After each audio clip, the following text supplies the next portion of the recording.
On behalf of the board, I welcome all members of the audience to this afternoon's meeting.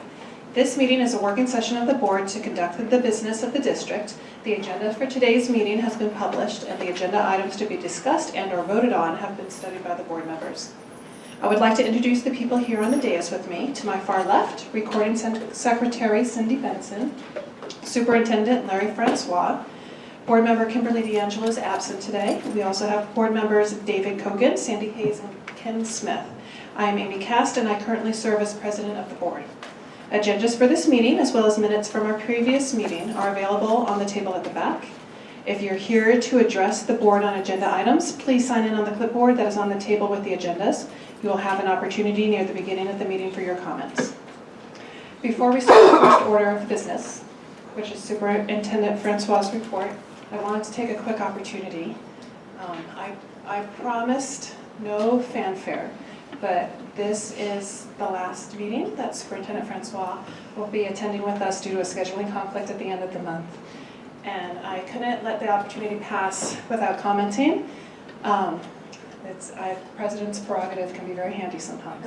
So I couldn't let it pass because as a relatively new board member, as a relatively new president, Superintendent Francois has been incredible assistance to me personally, and that is just a fraction of the impact he's had on our district, on our students, and our staff, and our community. And so, like I said, I promised no fanfare, so I'll cut this short, but I just wanted to acknowledge your service to the district. Thank you. Thank you very much. I appreciate that. And if there was any sense of a parting gift, perhaps a meeting under 3 hours would be.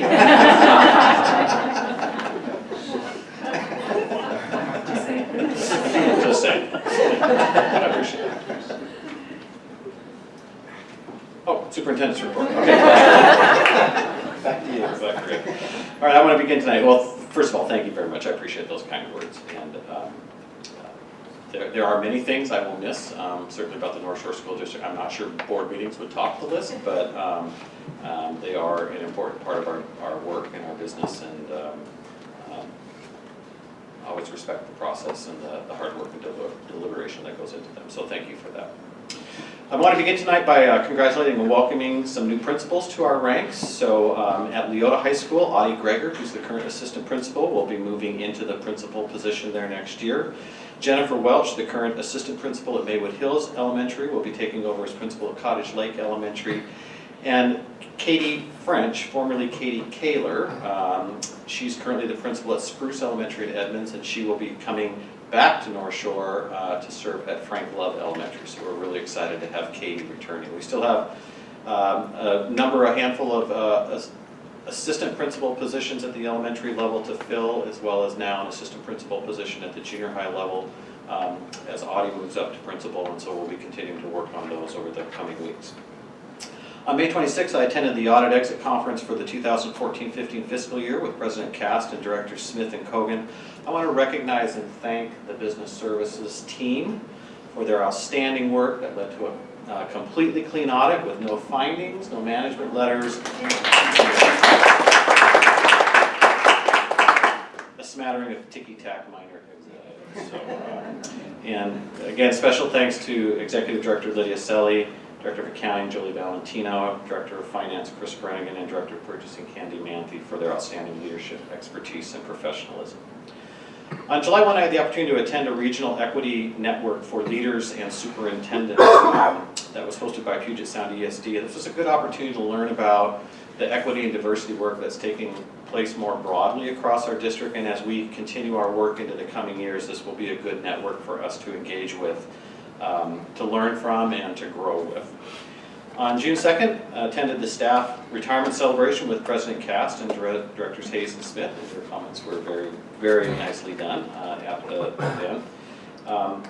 Just profound thanks, recognition, and congratulations to the 68 confirmed retirees who represent 1,901 total years of service in public education, with 1,587 of those in North Shore. And I want to give special thanks to the Communications Department, Leanna and her team, particularly Cecilia Shoemate, for putting on a great event to celebrate the 15 brave souls who were willing to be publicly recognized for their service.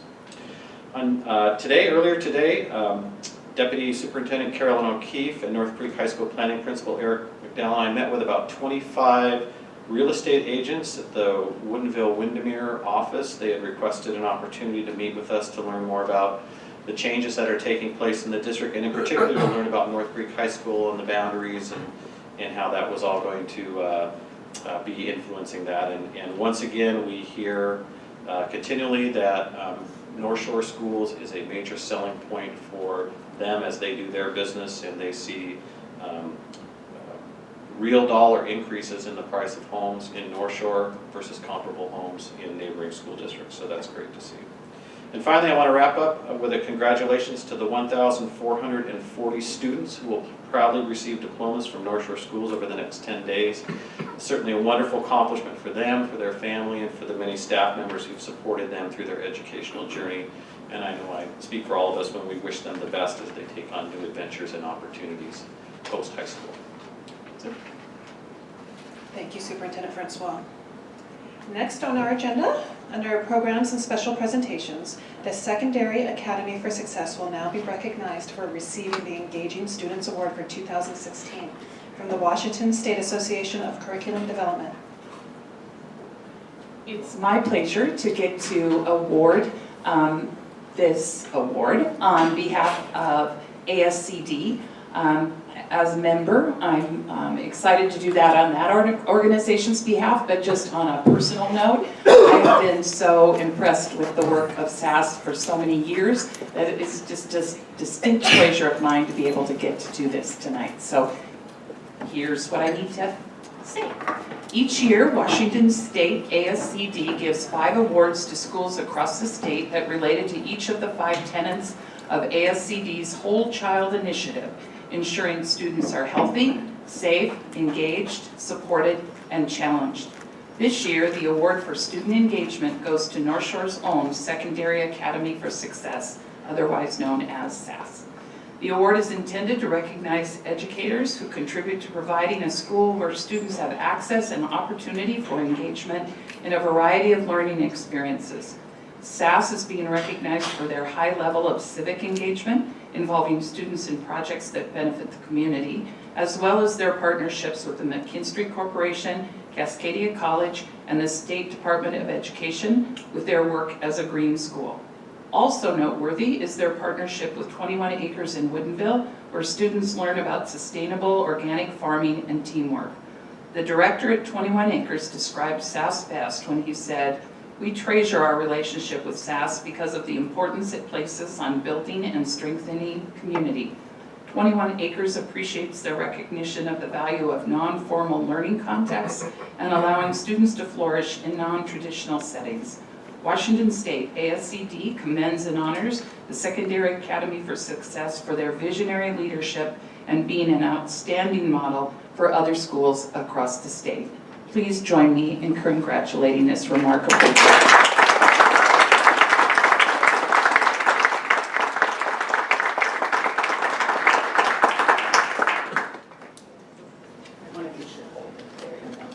Leanna, should we all get in pose for a picture together? Okay. Well, while they are, I'll get up there too. While they are positioning here, I do have a couple of other awards that I'll wait until this picture is done, but the other one that they received honorable mention for from the ASCD also was for supporting the student award, and that is for the whole student, and they have this board member kick in here. Recognizing schools that ensure that all students are adequately supported, and what these guys do in the classrooms in our school, that is definitely the answer to. How are we doing? We're all going to move 4 spaces to your left. Oh, Great. Okay. Squeeze together. David got David's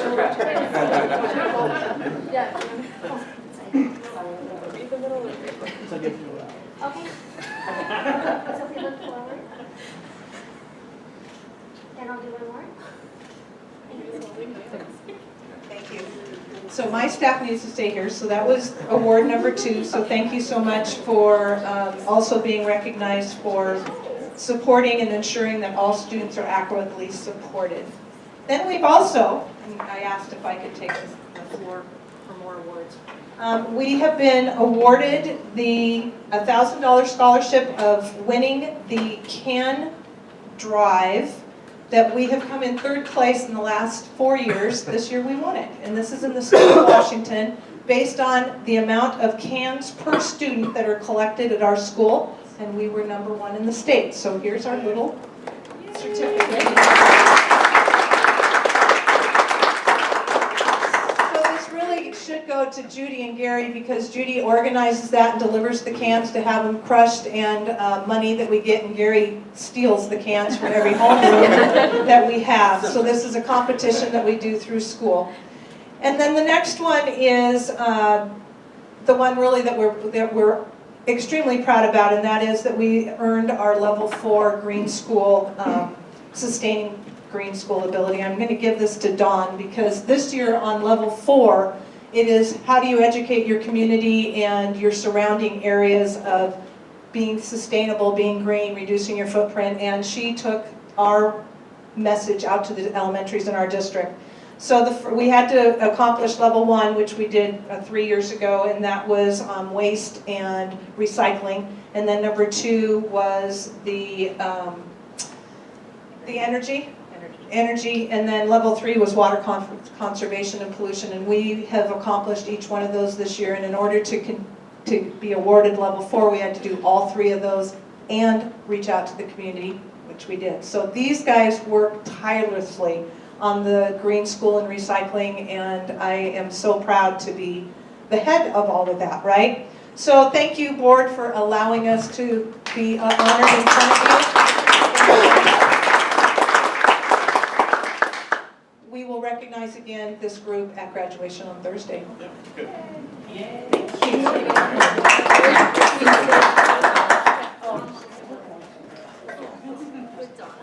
Donna wasn't in it though. The short people in the front, right?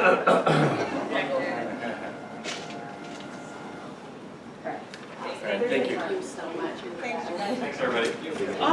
Before everyone steps out, because I'm assuming you might have other things to do with your time this evening than attend a school board meeting. So I just want to make sure I, on behalf of the board, acknowledge everyone at the Secondary Academy for Success. We are so proud of you. I mean, this is just a perfect example of why. Look at award after award after award. You guys do such great work for us, so thank you so much.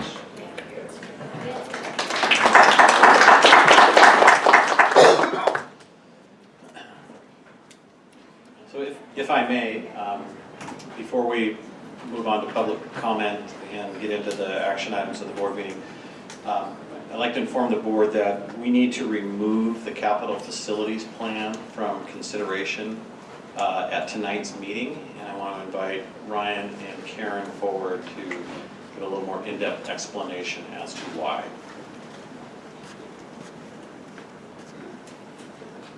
Hi. We do need to remove the plan from tonight's agenda. The reason for that has to do with a required process that we have to go through as a public agency. It's called the SEPA determination process. SEPA is State Environmental Protection Act. As part of that requirement, we have to file a determination related to our projects and even our capital facilities plan. That process involves a required checklist that covers environmental impacts typically related to a specific site and a specific project. In this case, this is a non-project action, so it's a plan. So we submitted a determination of non-significance. We followed all the procedures and processes correctly. That involves a 2-week public comment period and a notification to all of our jurisdictions, publication in a printed journal, and notification of the Department of Ecology. We took care of all that. Our comment period was scheduled to end yesterday at 4 o'clock. As of yesterday morning, we hadn't received any requests for our draft plan nor any comments.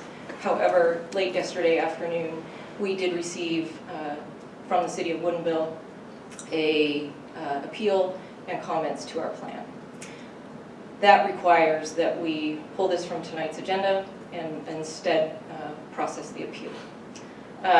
The appeal itself was based on two primary points, two primary facts. The first being that, unbeknownst to us, the Department of Ecology, when they entered our data from our notification to them, put a typo in the comment period and listed the end date of the comment period incorrectly. We do have written acknowledgement from them that it was their error, and in their opinion, it should not affect our comment period process because we followed the WAC and we followed all of the requirements as we were supposed to. The other part of the appeal has to do with our determination of non-significance. In particular, they feel it should have been a determination of significance related to the Wellington property. As you know, we do not own the Wellington property, nor do we have a project plan there, and not in our capital facilities plan either, because we don't own the property. It was listed in the plan as what it is, a pending property acquisition. Also, as you know, the project that is in our capital facilities plan is the board-approved recommendation from EDTF for the construction project on the Mulvey site. So that is the project that is in the plan. I want to point out that every project that we do construct would go through a required SEPA process specific to that project and the site where it's located. So we will be going through that, of course, on the Mulvey site as well. So we're pulling it from tonight's agenda. We will proceed through the appeal process. I don't know when we'll be able to come back and bring you the plan. We hope, but don't know, if this will affect our ability to collect impact fees and get through the required deadlines for our jurisdictions related to board approval of the plan and then their adoption of our plan. Do you have any idea the timeline that the appeal process can take? Not exactly. It's not a quick process. Would this potentially impact our ability of building the new school? No. Mulvey, I assume you mean. Right, Yes, we will still proceed through, you've approved that project as part of the EDTF recommendations. We would not be able to collect impact fees and apply toward that project unless we work through this.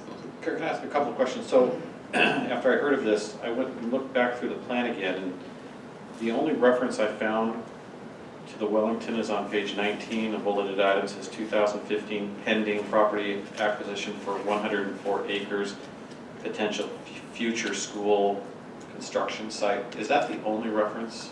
No, there are two references. There's that Okay. one, and then it's referenced again in the page where we, table 4.3, page 17, inventory of support facilities and undeveloped land. And again, it's listed there as Oh, I see. Wellington pending site, yeah. acquisition, Okay. currently under conditional contract to purchase. Okay, thank you. And then I know we've got, in case the board had questions, we've got our land use consultant Laura Brent and attorney Denise Stiffarm here.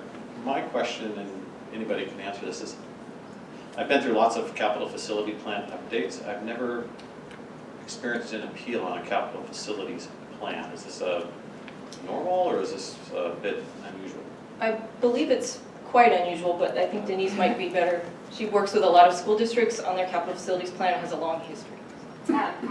Absolutely. I, in the 20 years that I've been working with school districts on capital facilities plans, this is the first appeal that I've ever seen. And I've worked with districts up and down the I-5 corridor, most of the districts in the state that are collecting school impact fees. So it is very much an anomalous type of appeal.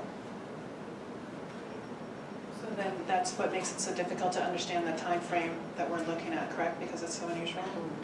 Exactly, and this particular appellant requested a hearing, which provides for a longer time frame because the district now has to go through a process of setting up a hearing process to do that rather than just evaluating the appeal and providing a written response. So that will add on some time.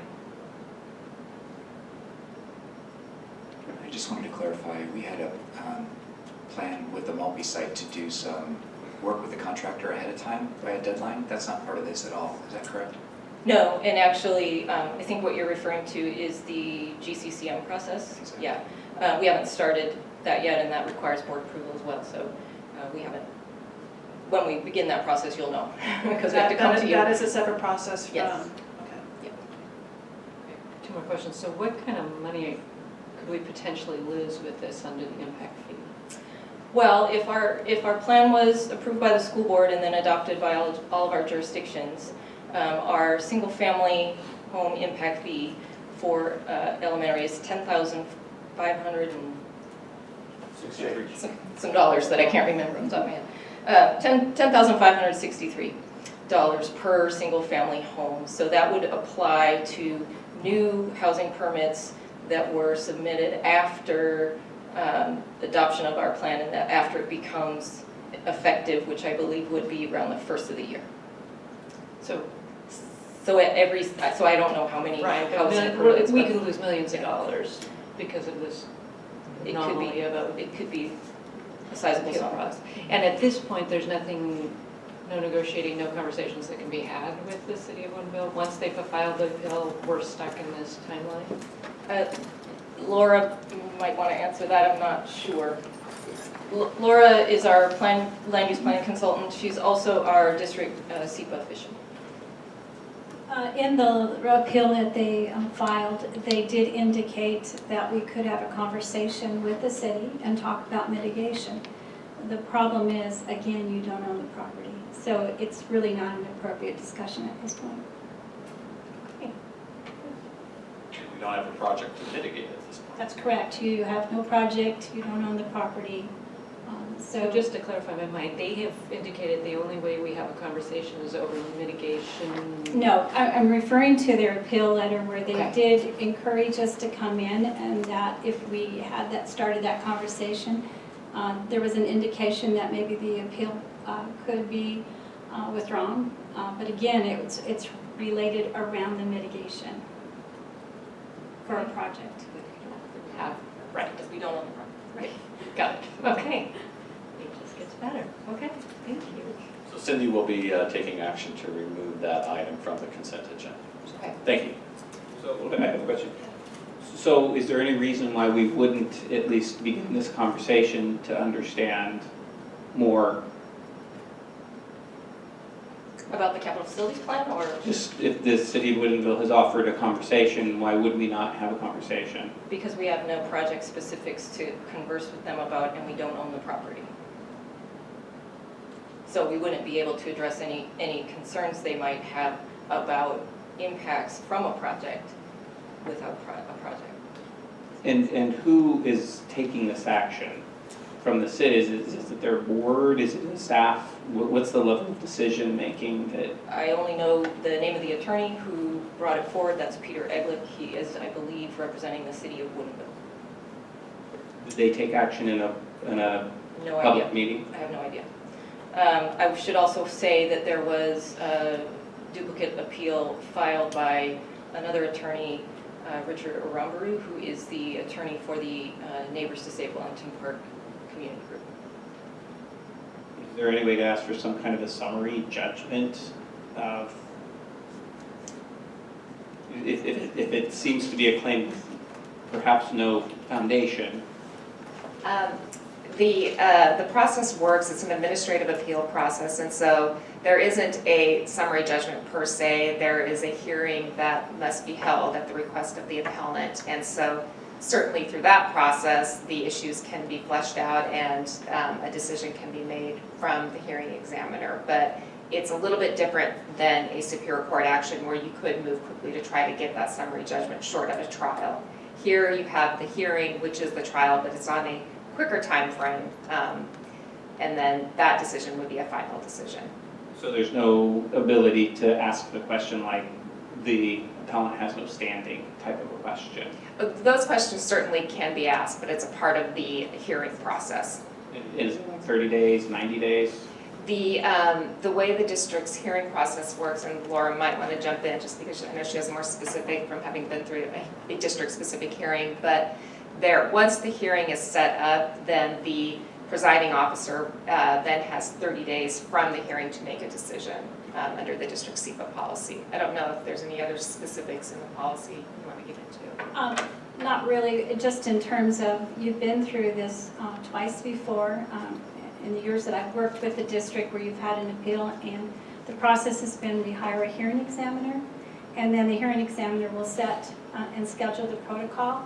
So under the timing that we could get a person on board and deal with the scheduling issues and all the information that will be needed, we're probably looking at a 3-month process, 2 to 3 month process at least.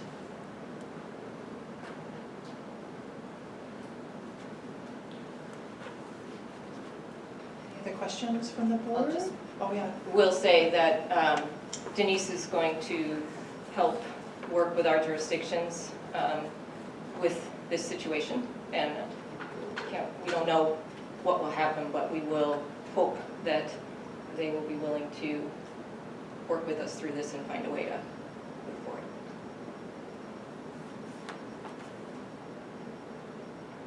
Questions from board members? Get to finally get to collect impact fees.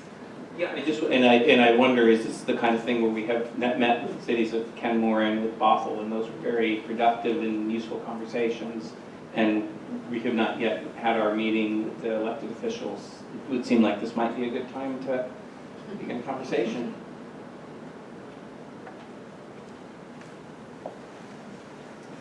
Thank you.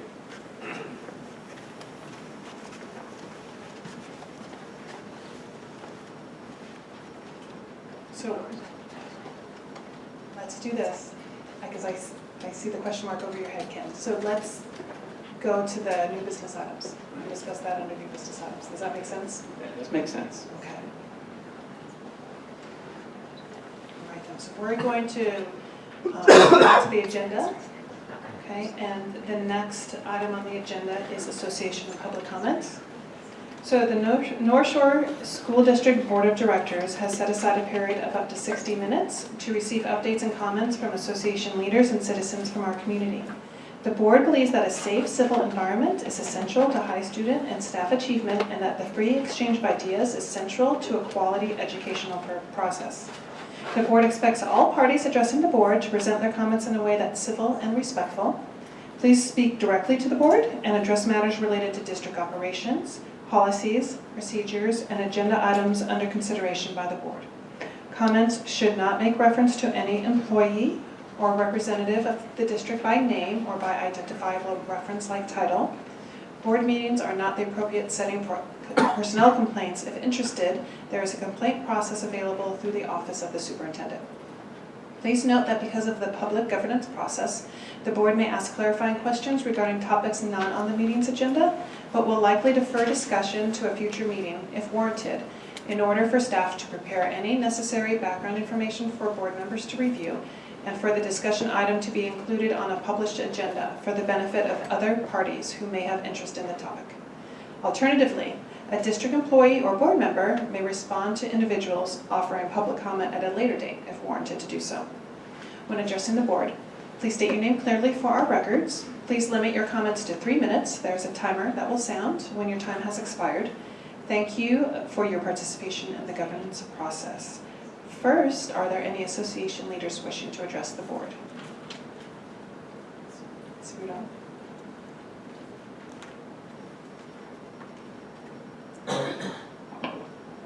Hello. First, I want to thank you for all of your hard work I've been putting in for the superintendent search. Also wanted to take this opportunity, I'm just going to always say the 5 of you, I'm assuming she's going to watch the video. So, to thank your families, because I know you've been away a lot and I know how that goes. So pass that on to me, or from me to your families for the time commitment. And I also want to thank all of you in the years that I've been here for how you faithfully attended our events and our programs. When we have the buy-in from all the different partners, it just helps them, not only the attendance, but just the morale and that sense of community. So just thanks again. It just kind of really shows your vision for the future of what this district can be. So it's very motivating. So these are the things that we're just needing a little more clarity on before the end of the year. So it's going to give you a little action list. Because this has been close to my heart. My new job next year will be the transition, and blindly enough, I also took on kindergarten. So it's the website and all of the public-facing things are a little confusing right now to who's going where, and I'm trying to plan some community meet and greet. We're cooperating with the City of Bothell, and King County Libraries are going to bring their bookmobile, and Northshore Foundation is going to provide some snacks. Natural Leaders are coming on, and right now I'm leaning towards Lockwood, Maywood, Frank Love. We'll hold them at the playground, so they're going to come to their new, the school that's going to embrace the kindergarten. And then Evergreen Church has agreed to be the playground for the North Shore Primary Center. So we have all those partners in place. I just haven't really set the dates, and I'm not for sure what the Lockwood plan is. So I just was going to I'll finalize those with you, and I will invite you all. I know you'll love to come. So the other thing is the new school supply scenario. So that would be our other, I know like Arlington School District has sent out like a letter. I'm not asking for that because it's a little vague. So I know we could do better. So just to kind of know with the MSOC fees, and that we aren't going to be asking parents to do as much school supplies. Parents are asking for kind of some more detail in that. And then also the calendar and facilities. Some of the, mostly newer principals are thinking, they don't know all of their enrollment, so they are telling presidents they don't have a calendar, and then we actually have to secure our facilities soon. And so.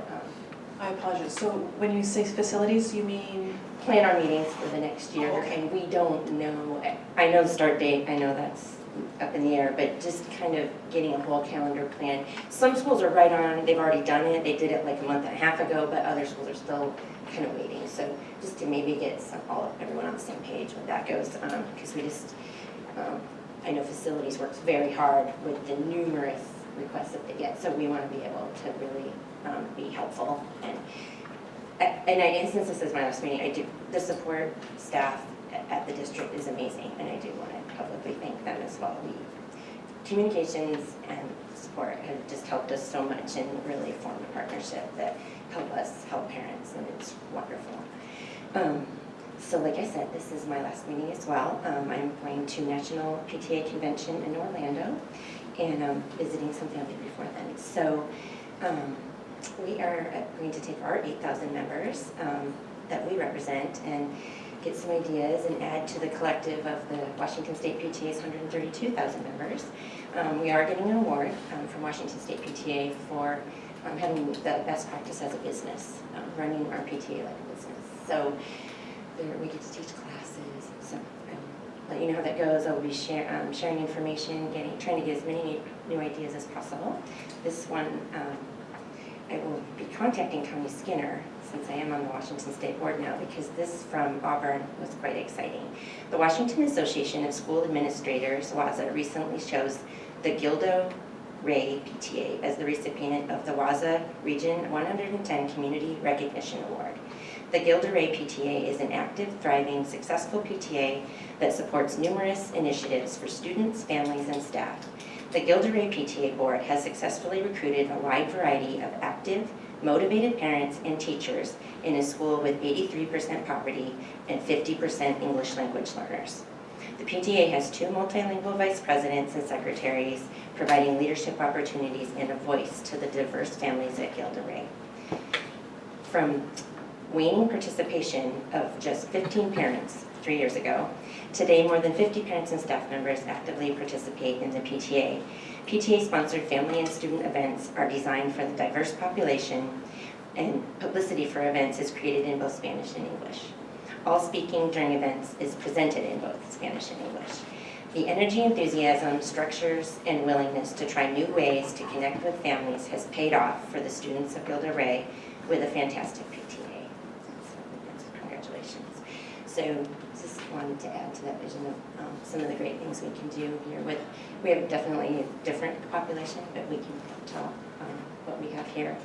And also, my last child is graduating from this awesome school district, so just looking forward to seeing how they utilize my kids, how they utilize what they've learned. You know, sometimes it's going out into the world in public sector and private sector, but my son gets to actually take what he's learned, and it's life or death, so as he's overseas with the military. So just thank you so much for your commitment to kids, and thank you for allowing me to serve you in this way. Thank you for your service, Sherry. Any other associations? Okay, so for public comments, Stephen, oh, you'll have to forget. Steve Brooks. Brooks, thank you very much. Penmanship never was my best. Well, I'm not one to talk. Thank you. My name's Steve Brooks. I'm a parent of 2 daughters, one at Frank Love and one at Canyon Park. And mostly, I want to thank you for air conditioning. Thanks for letting me know, actually. I'm not here for just the air conditioning. Had a few questions, really mostly clarifications that I wanted to ask a few questions related to the health and physical education curriculum I think just released by the Office of the Superintendent. Specifically, the core ideas related to the sexual education portion of it. I'm not real familiar with how curricula are developed in a district or state level. So my question is the way it's been released online, the way it will be implemented? Well, actually, will it be implemented in 2017 as it is, or is it under revision still? Or, and I'm sorry, do I address my questions to you? And unfortunately, the format that we have with public comments, because we don't have the information at our disposal, we're not really in a position to answer questions. So I'm happy to document them though, and we'll get back to you very, very promptly. Thank you so much. Yeah, no problem. Yeah, that would be my question, and I understand that part of the format. We would be just concerned about some of the things that we see there, and we're certainly not asking or expecting that everyone agrees with our point of view. It's a pluralistic society, and we recognize that and value the tolerance that we have very much enjoyed in the school district. My daughters have had a wonderful education. I guess if it's just down to the public comment, my public comment would be that while I value the process of education to present a variety of ideas on a variety of topics, this area of gender and defining gender, as I understand the curriculum, and identity associated with gender is one that I would really think belongs more in the realm of the parents in the school.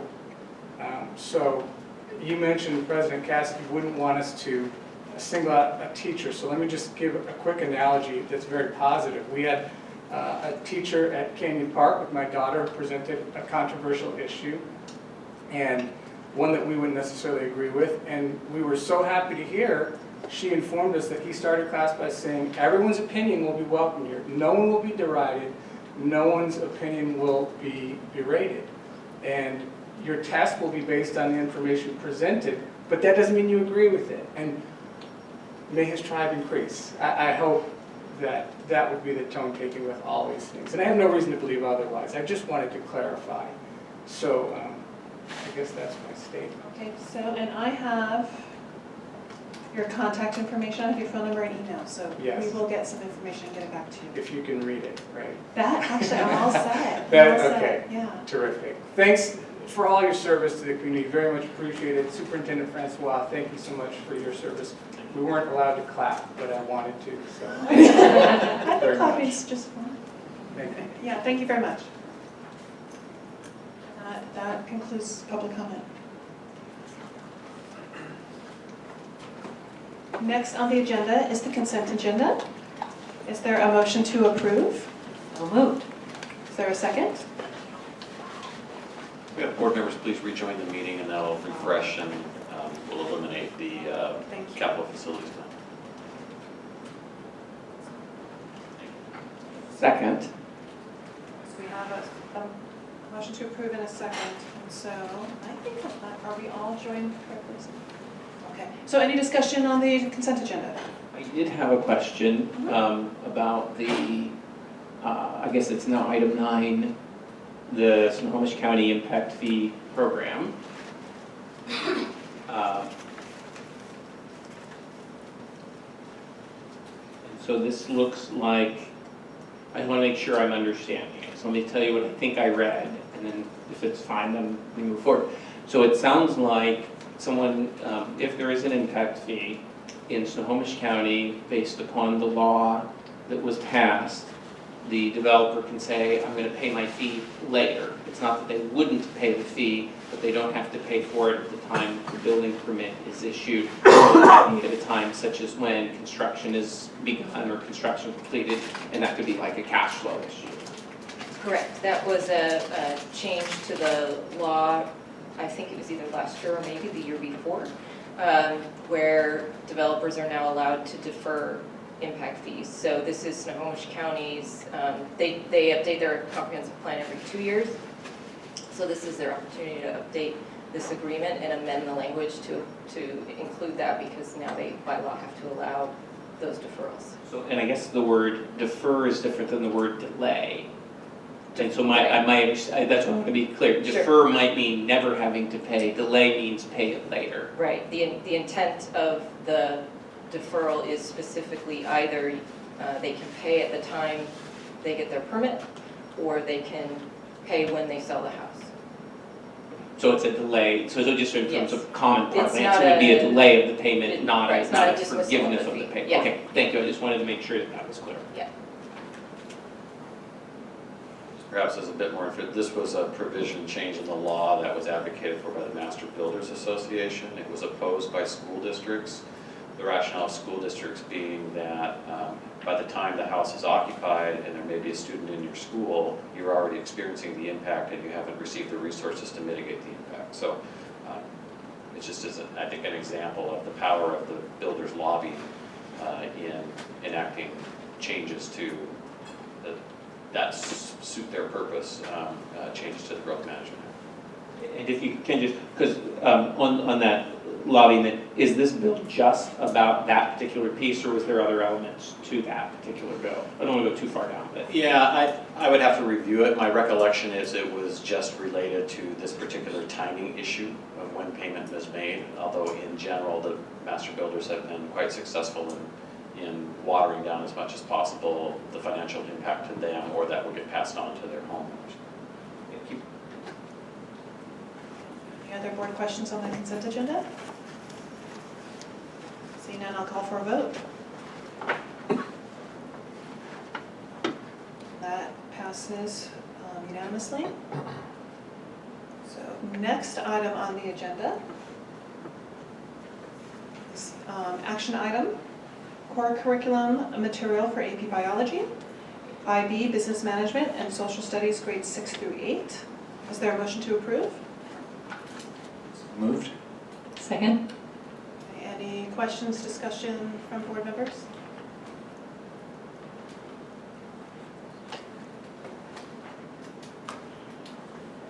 Seeing none, I'm going to call for a vote.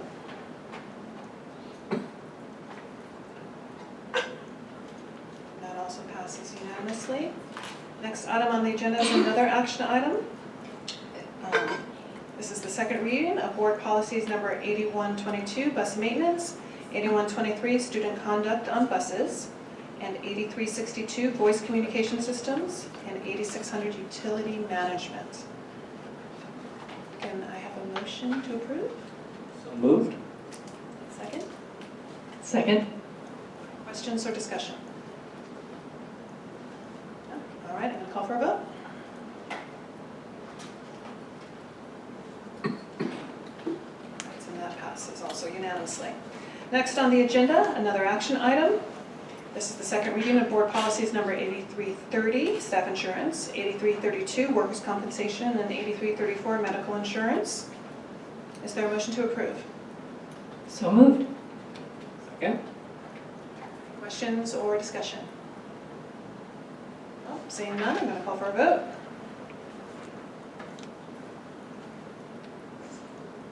That item also passes unanimously. Next on the agenda, we are now into information items. This first information item is the first reading of the 2016-17 edition of the Rights and Responsibilities Handbook. I'm going to read the summary. The Board Policy 3200 sets forth the rules and conduct for students in the district and at school-sponsored events. These rules are contained in the Rights and Responsibility Handbook, and state law and board policy require an annual review of these conduct rules. Each year, committees convene to review the handbook and make recommendations for revision. So I just want to point out that this year's Rights and Responsibilities Handbook represents a major and significant rewrite of the, what has traditionally been the Rights and Responsibilities Handbook. So as you may recall, part of our Diversity and Equity Plan was really to simplify the Rights and Responsibilities Handbook to make it more user-friendly for families, and also to try and reorient it to less of a legalistic sort of after-the-fact gotcha document to a document that more proactively speaks to the positive behaviors that we expect of our students. So it's a vast departure from us. It's probably not perfect in its first go-around, but lots of people have worked really hard on it, and lots of eyes have been on it, and we'll certainly improve it in the coming years. But I just want to acknowledge Dr. Bigelow and the team that he led for this work, and I'm hoping that this will be a step in the right direction, perhaps make this a document that gets dusted off and read sort of before it's needed to be. So any questions or discussion from the board members? Well, first of all, I'll just echo the thanks, and this is fantastic in the hours that were put into it. I do miss that we can't bring slugs on buses line. That was my favorite part of the Rights and Responsibilities Handbook. I just had one question on the page 3, right at the very beginning. It says, when do the rights and responsibilities apply? It says during, bullet point, during regular school hours, and then a separate bullet point on all campuses of the district at all times. I'm fairly confident we don't mean that they apply during regular school hours off campus. I mean, it's not applying at my house, it's not applying elsewhere. I'm struggling with the during regular school hours separate from on campus at all times, if that makes sense. You're on page 3. I'm on page 3. Could you read that again for me? So it says, when do these rights and responsibilities apply? And it says during regular school hours. Obviously, that would be in a school-related event. Correct. Right. The second bullet, Chris, is intended to encompass the fact that even if a student is on campus During the summer. off hours, Right. on the weekend, or maybe on the campus of another That's not their school. building in the district that's Right. not their own school, that they're still subject to the R's and R's. Right, I just, with this two in conjunction to each other, the first one then sort of reads like your kid is someplace else, but it's regular school hours, Right. then these rights and responsibilities. That's my own, and it's just, It's almost the same thing. right, they seem almost redundant, the two. You read it differently, you think? Well, I'm wondering if you could just get rid of the first bullet point. I think that makes sense.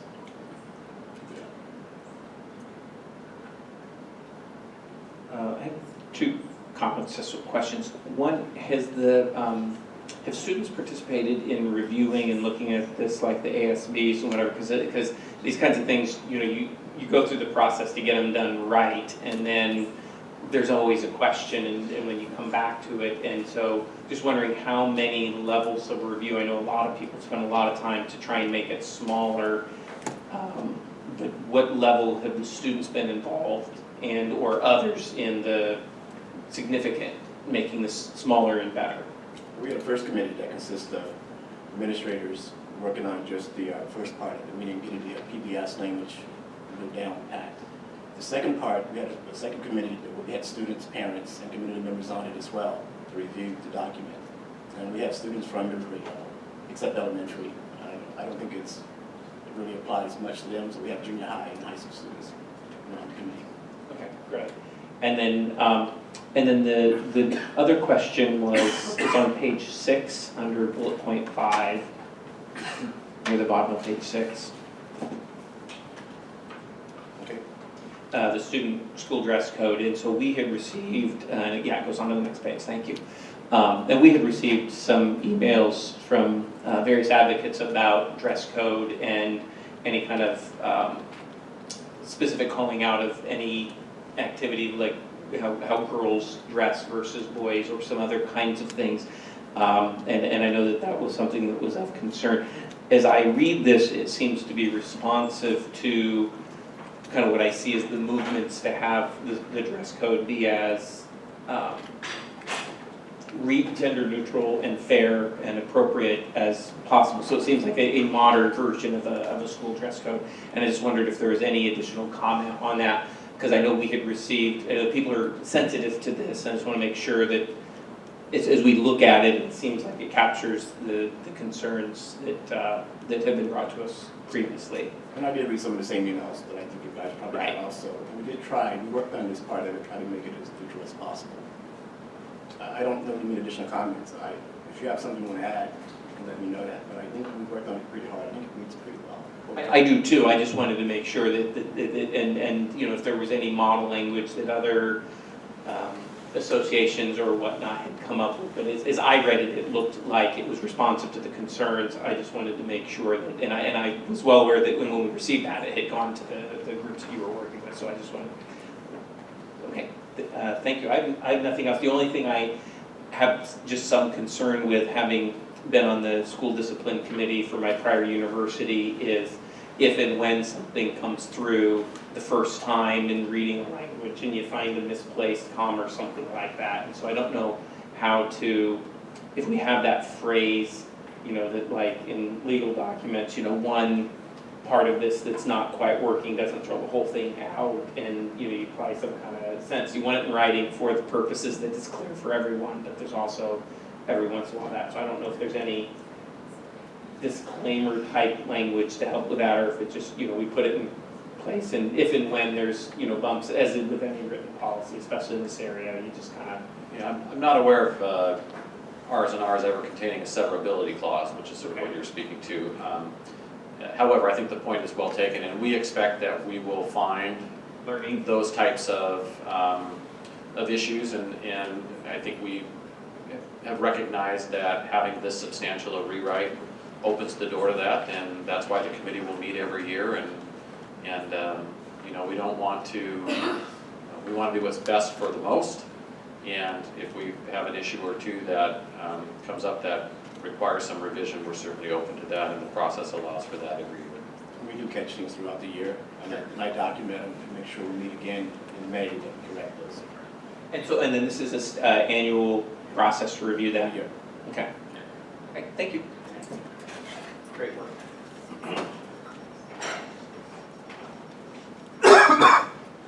And just for information, then that comes to us next meeting as an action item. Correct. This is first reading. And then was this, sorry, the next question is, how is this delivered out to students and families, guardians, parents, et cetera? I believe we still print hard copies. We Provide everybody, we also provide electronic. Yeah, we do. We do both. We do electronically, we do hard copies as well. And then at the beginning of the year, at least at the junior high level, don't the principal and assistant principal go through every class Yes, they do. and read it out loud? with They go the to every students? classroom, some do it electronically, they bring students into the library and they sign off that they have read or received the right responsibility handbook, and some do it other ways. They go to each classroom and talk to them that way as well. But every kid signs off on it one way or the other, they receive a copy of it. Thank you. Discussion, any other questions or points of discussion? All right, great, so we'll move along on the agenda. The next information item is the annual summary of Northshore School District's affirmative action report for 2015-16. Any questions or points of discussion from the board? Just like to make a comment of appreciation that since 2001, the district has actively recruited and hired a larger percentage of minorities in our staff. And I think that's really great. It's almost double in that time frame, so appreciate that.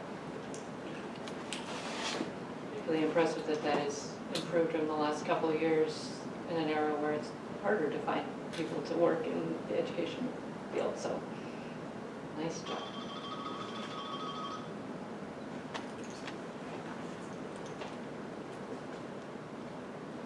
Further discussion, we can move along to the next information item, which is the district budget status report for April 2016. Any questions from the board? Dr. Hayes is looking at me. I just have an ongoing, I guess, comment on the capital projects fund balance, and I know we're going to be going into our process, but we do have a large ending fund balance, and I think continuing to think about, you know, as we know that they'll come up with a list of projects to do each summer, and to have that in front of us, and then also thinking about other kinds of capital project streams that we might have, including but not limited to, especially after our meeting with the City of Bothell, some kind of an aquatic facility. And so trying to keep that at the front of the planning and discussion, I think is very important. And just as a point of clarification, Director Smith, just to be clear, since not everyone was at that meeting that we had with the City of Bothell, that was an idea that was thrown out. The board has not voted on it. So just being clear that in case staff might take it as a directive that we had reached agreement. Absolutely, and in fact, I guess this might be a useful time to ask the follow-up question if has any action taken place, or what is the next steps in the follow-up of that meeting? Maybe that's new business. But it definitely relates to the capital projects fund balance and when we will be getting that into our board taking action on the capital projects budget for the next year or years. So I haven't received any follow-up from the City of Bothell about that idea. And I think it was part of brainstorming on their part as well too. I don't know if as a city council, they've reached an agreement as a council in terms of whether or not that's something that they're looking to move forward with as well. We had talked about getting together instead of waiting 12 months, get together in 6 months.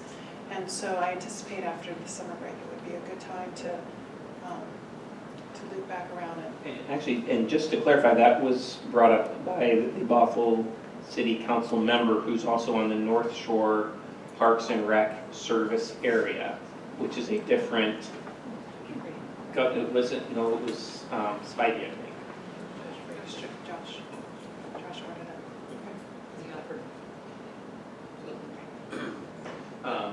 But that is a different legal governmental entity, and that is basically conjoined, has the same footprint that the school district has. So that might be the body that we would need to meet with to have those further discussions. So Yes, correct, there is a taxing district, Right. the recreational taxing district that mirrors the school district boundaries. To this point, their only taxing item has been the one that built the senior center. And not to get too far into this, and this obviously is going to extend well beyond my time in the district, I would just offer that as an entity that goes out every 4 years for our own instructional needs, I think we want to be cautious and thoughtful about the burden being placed upon that particular taxing district and how our long-term interests are or aren't met, about how many tax measures are a part of that. And then the issue with Aquatic Center in general is their operating costs tend to require some kind of financial backing because they have a very difficult time operating on a neutral or for-profit basis. So any investment or interest in the district in participating in the construction of Aquatic Center needs to go hand in hand with some kind of operational plan, and it would not be my recommendation to the district that we would ever be in the position of operating or contributing on a substantial basis to the ongoing operating costs of an aquatic center. I'll just echo what Director Cass mentioned earlier. It was part of a brainstorming session. The City of Bothell has not moved forward with that, and in conversation with one of their city council members, they're in the process of surveying the community, and swimming pool is not so far rising to the top of interests in the community. So I think I would probably be more in a wait-and-see approach with that if there is interest. Certainly there is need. Yes. Any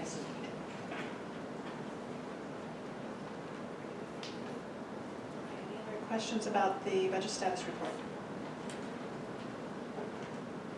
All right, seeing none, we'll move on. Next up under policy reviews is the first reading of board policy number 3200, students' rights and responsibilities. I'm going to read this summary because this is helpful. During the review process of the Students' Rights and Responsibilities Handbook, it was discovered that there's no board policy 3200 that aligns with our procedure 3200.